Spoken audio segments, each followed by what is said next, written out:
7:36 en el estudio, el diputado de Renovación Nacional, integrante de la Comisión de Relaciones Exteriores de la Cámara, Diego Chalper, y ex portavoz, ¿lo podemos considerar? Ex portavoz, claro. Es una manera de verlo, ¿no? Es una manera de verlo. Sí, bueno, muy buenos días a los auditores en este día frío de la región metropolitana. Sí, mira, yo cuando pensaba, y en este programa siempre hay espacio para un poquito elevar la mirada, ¿no? Yo creo, Iván, que tenemos que asumir, y voy a contestar el tema de los voceros, obviamente, ¿Ya? pero tenemos que hacernos la pregunta de cómo sacamos a Chile de este ciclo de polarización, fragmentación e inmovilismo en que nos han tenido por suficiente rato, donde posiciones aparentemente irreconciliables se mantienen agrediéndose en el espacio público y los que terminan pagando el pato son los chilenos porque la agenda de seguridad se demoró mucho más de lo que vimos en los demorados. ¿Para qué decir la agenda de pensiones? Usted muchas veces incluso lo dijo aquí en este programa, donde se demoró muchísimo más de sacarse adelante la reforma que había que sacar. El tema de salud, ayer conocimos que hubo una licitación desierta, o sea, seguimos con el país paralizado. Y yo creo que la pregunta que se tienen que hacer, especialmente los electores de derecha, en noviembre, es si vamos a perseverar en este clima de polarización o vamos a apostar por una derecha con vocación de mayoría. Y una derecha con vocación de mayoría, Iván, es aquella que es capaz de hablarle a los chilenos como adultos. ¿Y qué significa hablarle como adulto? Decirle que los países no se conducen sobre la base de faltarse el respeto, de decir, mire, yo tengo la razón y si a usted no le parece, váyase a la punta del cerro. Eso suena muy bien. A algunos le puede tranquilizar su conciencia, pero en el mundo real, cuando usted convive con los distintos, si usted no es capaz de construir un chasis que permita mayoría sostenible, en la práctica la dificultad que tiene para gobernar es total.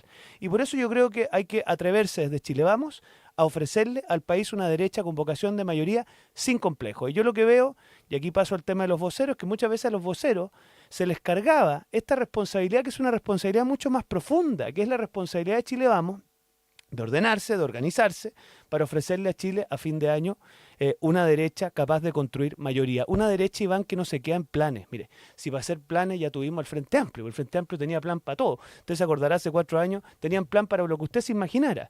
Si la pregunta es cómo ofrecemos programas, equipos de gobierno, presupuestos, o sea, una cosa que realmente termine con la experimentación a la que nos han tenido acostumbrados desde el Frente Amplio los últimos 4 años. Entonces, eso como punto y inicial. los voceros, ¿cuál sería el problema de los voceros? Mira, entonces, yo creo... hay una cuestión práctica que ha dicho Sí, Diego sí. Paz respecto a que los alcaldes, Sí. en fin, no tienen horarios acotados, que los parlamentarios van a tener sus campañas, pero ¿cuál es el problema realmente con A los ver, voceros? yo creo que O sea, nosotros... por de pronto, ¿no habrá sido el problema la decisión de nombrar 11 voceros? Vamos por partes. Mira, lo primero es que yo creo que los voceros fuimos convocados en un minuto en donde el gobierno tenía una partitura permanente de pegarle a Evelyn Matei para constituir un verdadero escudo de protección frente a esto. Yo llegué a decir, a propósito de una vocería de la vocera, que usar un podio oficial para pegarle a la candidata de la oposición es un germen de corrupción. O sea, en el fondo, a ese nivel llegamos y lo sigo pensando. Se pasaron bien de rosca.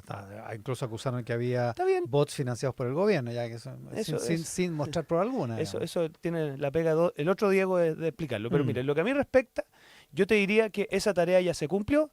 En la fase que viene, nosotros tenemos que dedicarnos a lo que mejor sabemos hacer, en el caso nuestro, demostrar una sinopsis legislativa de lo que sería un gobierno de Evelyn Matei, y para mí la mejor vocera es Evelyn Matei Forné.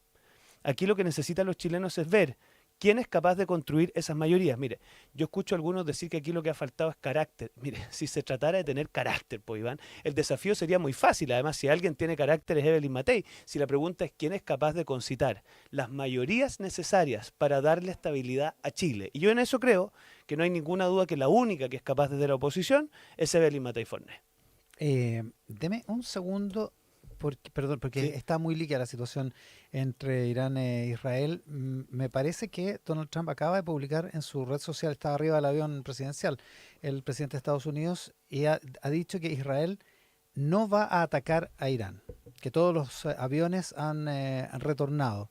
Lo acaba de decir hace minutos, con lo cual debería entrar en vigor el famoso alto al fuego que terminaría las hostilidades entre Irán Bueno, e hagamos un Israel. pequeño paréntesis, si me lo permites, como miembro de la Comisión de Relaciones Exteriores. Y vamos a ir para allá también. Claro, 2 ideas cortitas A ver. y después podemos volver a lo que estábamos tocando. Lo primero es qué claro ha quedado lo precipitadas que fueron las declaraciones del presidente Boric. ¿Qué necesidad tenía de hacer un tuit en los primeros momentos del conflicto? En un conflicto además que todos estarán de acuerdo en su casa es extremadamente complejo, extremadamente de grises. Entonces cuando nosotros dijimos con fuerza que esto había sido precipitado, bueno, yo creo que el curso de los hechos lo han ido confirmando, ¿no?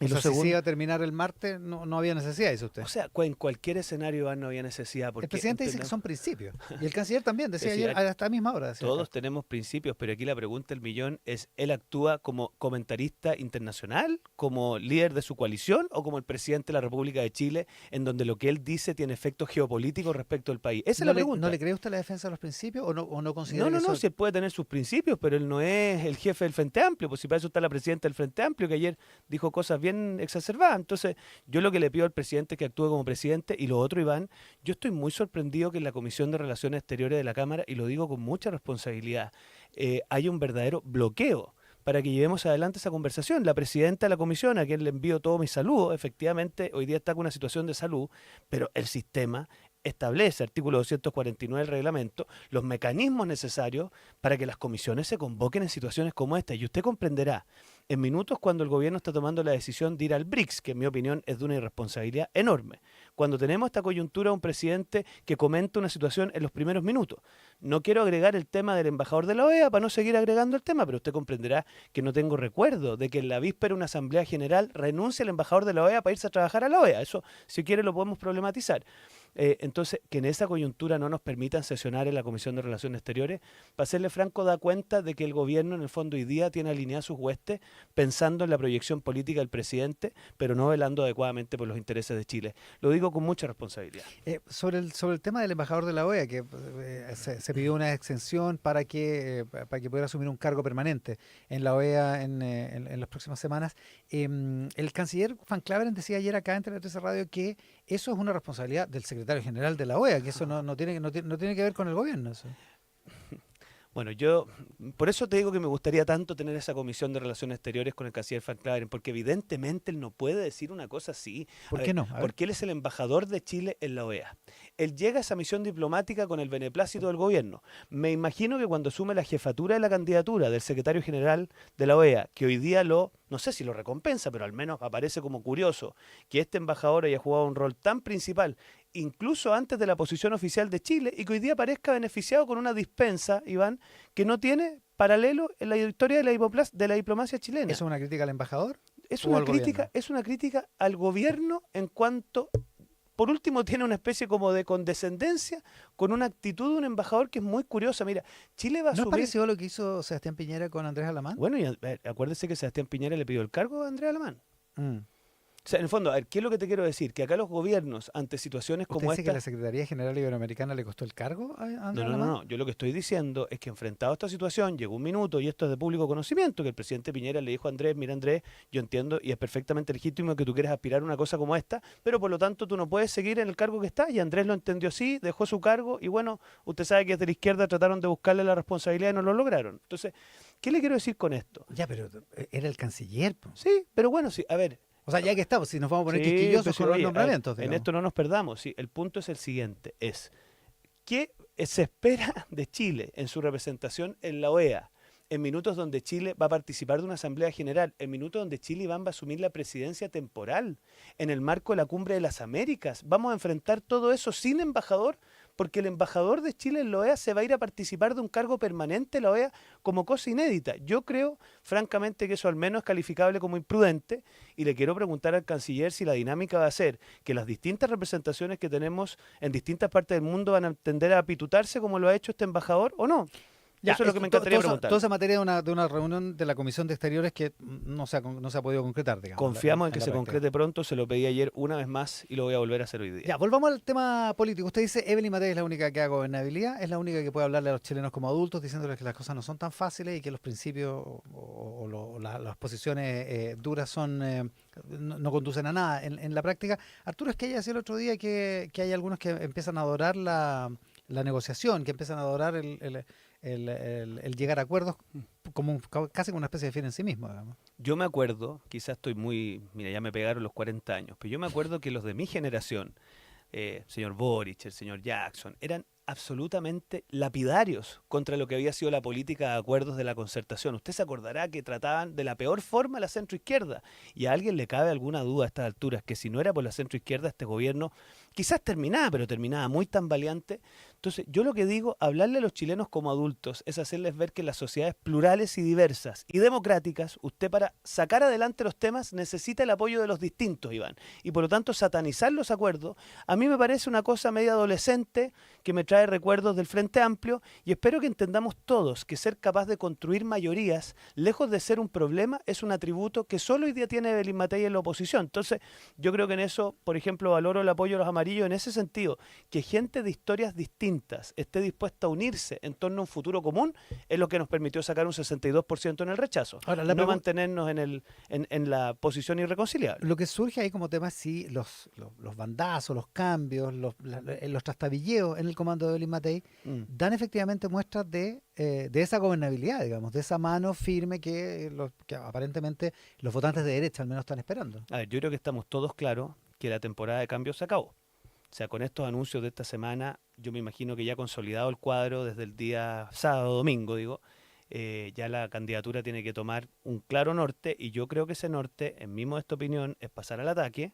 ¿Qué significa pasar al ataque? Contarle a los chilenos cuáles son nuestros programas de gobierno, cuáles son nuestros equipos de gobierno, mostrar la eficacia que tiene Chile Vamos al momento de hacer oposición. Mire, si no basta... Cosa que pasa a controlar la agenda de alguna manera. Exactamente. Cosa que no está haciendo, estamos claros. Pero claros. a ver, seamos claros. Sí. A ver, cuando se trata de la agenda de seguridad, hay algunos que hacen sendas campañas comunicacionales, tweets muy grandilocuentes, pero si usted revisa la agenda legislativa, Iván, se va a dar cuenta que los que sacan adelante los proyectos de ley es la derecha con vocación de mayoría, es Chile Vamos. Cuando usted, por ejemplo, mira la discusión de las contribuciones, oye, si no es suficiente decir yo voy a hacer esto, la pregunta es quiénes tienen la capacidad de llevar adelante un proyecto de ley, de llevar adelante un diálogo con el director del Servicio de Impuesto Interno. ¿Por qué republicanos no lo tendrían? Bueno, porque yo creo que para eso usted necesita tener vocación de mayoría y vocación de diálogo. Republicanos dicen... Y yo lo que observaba una cosa distinta. Tenemos vocación de mayoría, estoy parafraseando por supuesto, pero tenemos vocación de mayoría en las cosas en las que tenemos acuerdo, digamos. ¿Y cuáles serían? Mire, a ver, en la agenda de seguridad... republicanos quiere terminar con las contribuciones. No, está bien, sí, eso es fácil decirlo. Pero la pregunta del millón es cómo lo hace usted entendiendo que hoy día la gran mayoría del presupuesto de las comunas pobres necesitan de esas contribuciones. Entonces, ¿cómo usted construye algo sostenible? ¿Cómo se hace cargo del problema? ¿Cómo entra en diálogo usted con las fuerzas necesarias para construir una mayoría? Esas cosas, Iván, no las demos por obvia. Entonces, yo cuando digo hablarle a los chilenos como adultos, es que la gente que está en su casa sabe que no basta con decir que uno va a hacer algo. Mira, si algo indignaba a mí en mi tiempo era que el Frente Amplio era un todólogo político. O sea, todo lo podían y bastaba con que lo dijeran y ustedes lo han podido ver en este gobierno, auditores, que el Frente Amplio y sus vaticinos no lo cumplieron ninguno. Entonces, yo creo republicanos tienen esa misma condición? No, son distintos, evidentemente. Bueno, claro, son de signos opuestos, pero tiene esa misma idea de que pueden cambiarlo todo y que pueden hacer o sea, a mí me gustaría que fueran un poquito más cautos cuando critican a aquellos que buscamos diálogo. Yo creo que algunos creen que buscar opinión con los distintos es un síntoma de amedrentamiento. Yo creo exactamente lo contrario. Yo creo que si hay algo flojo y cobarde es mantenerse en las propias convicciones, que lo verdaderamente valiente, Iván, es ir al encuentro de los distintos y construir mayoría desde las ideas que uno tiene. Ahora, más allá de la valentía o la cobardía, que van a seguir saliendo bueno, de aquí a noviembre. El adjetivo, ¿no? Claro. ¿Por qué le está a jugar por las encuestas, le está haciendo más sentido, particularmente a los votantes de derecha y a muchos chilenos, la posición de José Antonio Kast que la de Evelyn Matei? Bueno, yo ahí tengo una mirada que quizás le va a llamar la atención a usted. Si usted mira las encuestas, hay que mirar muy bien la diferencia entre la mención espontánea, que suele quedarse en aquel que tiene una mirada más ideológica y por lo tanto es una lógica más de voto voluntario, que cuando se miden alternativas dadas, que es que usted le dice, mire, de estos en 6... esta papeleta, claro, ¿de cuál elige usted? Y ahí fíjese que si usted mira con atención, lamentablemente para estos efectos, los últimos números no son públicos, por lo tanto nosotros no los podemos hacer oficiales. Pero si uno mira las últimas encuestas, se da cuenta que en los casos de las alternativas dadas, Evelyn Matei inmediatamente sube, porque evidentemente el voto moderado, el voto de la gente indecisa, va a tender a premiar, esa es la lógica del voto obligatorio, a las posiciones que son capaces de construir mayorías, Iván. Entonces, o sea, no es tan así como que a la gente le está gustando más Kast que Matei. Yo creo que hay que mirar la foto completa, hay que dejar que se consolide el cuadro y hay que bajar los niveles de ansiedad. Dicho eso, ¿qué va a pasar el domingo? ¿Los votantes de derecha deberían ir a votar el domingo? Yo creo que no. A ver. Porque usted entiende que sabe que hay una... Usted sabe que hay tesis para todo en este país, pero yo la verdad, Iván, creo que no. ¿Y sabe por qué no? Porque acá de frentón esa primaria se ha transformado, más que en una cuestión cosmética como algunos creían, en una definición de cómo va a ser el norte de la izquierda para los próximos años. Eso va a impactar en la marcha del gobierno. Yo observo este segundo aire de la izquierda, ¿no es cierto?, encarnado en Janet Jara. Yo creo que es parte del inventario del tuit del presidente, de los BRICS, o sea, todo esto, ellos sienten que hay como un segundo aire, ¿te fijas? Y yo creo que nosotros ayudar a fortalecer ese segundo aire es lo que nos faltaría. Entonces, yo personalmente creo que no hay que votar. Yo creo que hay una definición bien de fondo, si la izquierda se va a conducir por el lado de la izquierda radical o por el lado de la centroizquierda. Tengo clarísimo que sería bueno y malo para Chile. ¿Qué sería? ¿Está de acuerdo con no, Pablo no. Longueira? O sea, yo no tengo ninguna duda que repetir lo que fue el escenario del gobierno anterior, donde teníamos una centroizquierda abatida, bailando al ritmo de la izquierda radical, le haría muy mal a Chile. Y creo que si hay una lección, en esto lo hemos conversado mucho con la presidenta del PS, por ejemplo, si hay una lección que tiene que sacar la centroizquierda es demostrar que no da lo mismo. Y en mi impresión, puedo equivocarme obviamente, noté muy abatida a Carolina Toá en el debate del fin de semana. Como que si no tuviera capacidad de decirle, oye, mire, usted podrá decir lo que quiera, pero acá los que construyen mayorías, los que le dan gobernabilidad al país, no son las posiciones radicales. Entonces, yo espero que los días que quedan saquen un poquito más la voz en esa dirección. Ya, o sea, ¿a usted no le gustaría que ganara Janet Jara? O sea, yo no voy a marcar preferencia para que nadie saque interpretaciones, pero lo que sí tengo claro es que no da lo mismo quien gane esa primaria, y sí tengo claro que la gente de derecha no tiene nada que ir a hacer a ese corral. Pues mantengámonos en el corral nuestro, que ya tenemos suficiente pega. Ahí puede pasar, como pasó en las municipales, como ha pasado en los últimos torneos electorales, que la derecha, o que Chile Vamos, vuelva a quedarse sin el trabajo territorial necesario para una campaña como esta. Mira, nosotros en la víspera de la elección municipal, los brillantes nos decían que nos iban a arrasar. No, ustedes los van a arrasar, porque no entienden la lógica del voto voluntario y el voto obligatorio. Yo siempre fui uno de los pocos que decía, miren, seamos cautos, porque aquí el voto obligatorio premia las posiciones moderadas, premia las posiciones con capacidad de construir mayoría. ¿Y qué fue lo que terminó ocurriendo? Que Chile Vamos, con la sorpresa de muchos analistas, terminó yéndole muy bien en la municipal. Entonces, ¿en qué minuto nos sacamos los complejos nosotros? Y atrevemos desde Chile Vamos a defender una derecha con vocación de mayoría, con capacidad de impacto territorial. Hoy día tenemos un tremendo elenco de gente en los municipios, en los concejales, en los consejeros regionales. Entonces yo a ratos noto mucho acomplejamiento, Iván, y eso obviamente... Tienen la artillería guardada. O sea, más que eso, como que da la sensación de que tenemos que estar pidiendo permiso. Y perdónenme que les diga, haber sacado adelante la reforma previsional es algo extremadamente importante para Chile, que le ha inyectado muchos recursos al mercado de capitales, que Pero le ha dado... como que a algunos les da vergüenza. Bueno, a mí no me da ninguna, y creo que parte de la tarea que tenemos, yo miro por ejemplo la experiencia del PP español, miro la experiencia de la CDU, es hablarle a los chilenos como adultos y decirles, a ver, ¿vamos a perseverar en este clima de polarización? ¿Este es el camino que tenemos para el futuro de Chile, o nos vamos a atrever a construir algo con vocación de mayoría que le devuelva la estabilidad, la eficacia y la capacidad de gobierno al gobierno de Chile? Nos quedan 2 minutos para que hablemos de contribuciones. Usted fue muy duro ayer con Javier Echeverri, con el director de Impuestos Internos, y con Impuestos Internos en general. O sea, lo fui a ver, porque a mí no me gusta el comentario ajeno, sino que lo fui a ver y lo fui a enfrentar. ¿Ya? Le dije que me parecía poco transparente la manera en cómo calculan los avalúos. Me cuesta entender este atributo de la homologación, porque usted sabe que cuando no tienen tasaciones bancarias o no tienen precios de compraventa, hacen homologación de los valores. Yo eso, la verdad que me parece Entre sitios que más o menos se parecen, ¿no? Y a uno le llama la atención que al otro lado de la calle algo cuesta 3 veces más que lo que al otro lado. Entonces uno dice, bueno, ¿cuáles son los criterios? Entonces le hemos dicho, tiene que transparentar el método de cálculo del avalúo. En segundo lugar, tenemos que abrirnos a algo que él ha hecho tratándose de los predios agrícolas. Tú sabes que el artículo 10, letra E, de la ley del impuesto territorial le autoriza a él a corregir el valor del avalúo sobre la base de criterios que no son imputables al propietario. Y en el caso de los predios agrícolas de Ovalle y La Serena, lo hizo bajo el atributo de la sequía. Entonces nosotros le dijimos, bueno, ¿por qué no le parece a usted que, por ejemplo, las incivilidades, el aumento de la criminalidad y la situación de convivencia de ciertos barrios no darían para corregir esos avalúos? ¿O usted de verdad cree? En el caso de los predios Claro. no agrícolas. O sea, usted comprenderá que los predios urbanos de ciertos núcleos, donde lamentablemente ha incrementado la delincuencia, evidentemente han disminuido su valor, pero sus propietarios siguen pagando las mismas contribuciones.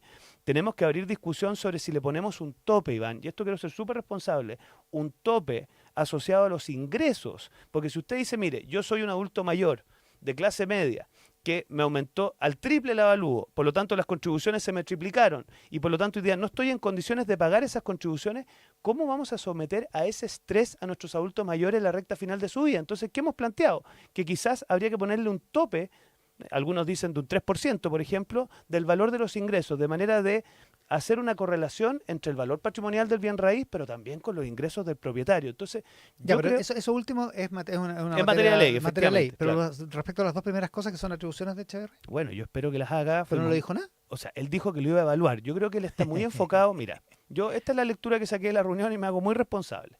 Yo tengo la sensación de que él le pone toda su ficha al proceso de reavalúo que está en marcha, que va a concluir en enero del 2026. Claro, para las contribuciones del próximo año. Exactamente. Y yo creo que él ahí va a intentar hacer estas correcciones a través de ese proceso.